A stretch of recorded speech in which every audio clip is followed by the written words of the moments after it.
if I had to choose, as you say, between part-time spiritual cultivation while still consuming adaptogens and these amazing herbs, these tonic herbs that we're also passionate about around here, or having to forego these herbs and living in, say, more of a monastic setting, completely dedicating my entire life to spiritual cultivation in more of an isolated environment, well, I think you can look at the background and my surroundings here and see which I've obviously chosen between those two.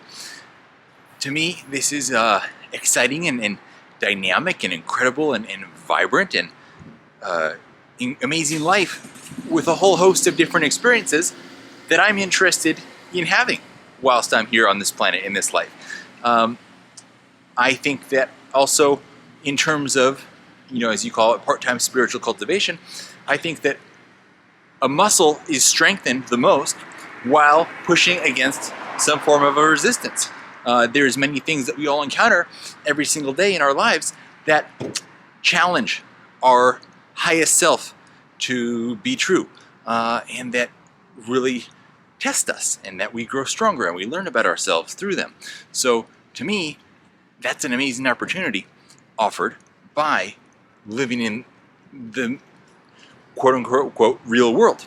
And I think it's also worth considering as a part of the mental calculation here, the number of things that also one has access to in the real world, as you mentioned, adaptogenic herbs, that may or may not be available in more of a monastic setting. These herbs have been things that, Taoist hermits and monks have been consuming for thousands of years. So I don't know where you would be headed with this, whether or not you'd have access to things like reishi mushroom, that has been really the most sought after herb by Taoist monks and hermits for thousands of years, or maybe you wouldn't have that. That to me is the number one herb for somebody who's on a spiritual journey and wants to grow that area of their life. It's just so powerful when you have a good, strong Shen reishi, this Shen being the third treasure in the Taoist three treasure system that represents your higher self, the light in your eyes, your ability to have a benevolent effect on the world around you. And reishi is just absolutely the number one in that department. Now, or I should say it can be.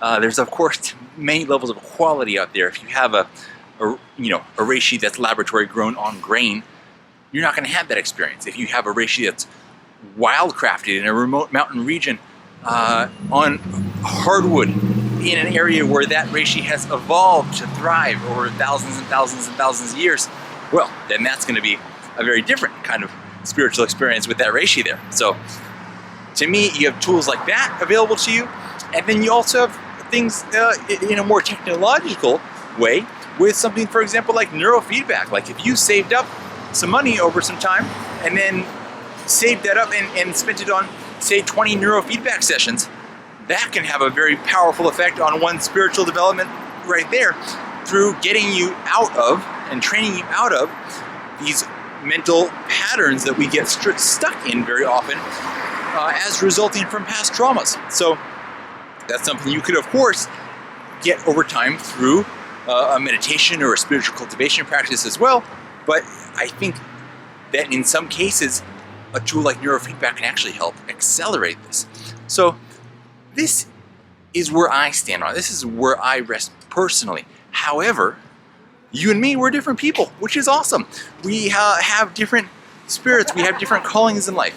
What's going to end up being the right fit for me in this world is not necessarily going to be, or almost certainly is not going to be, the exact thing that you're going to end up doing. And that's great, because if we were all exactly like doing the exact same thing, it would be a problem.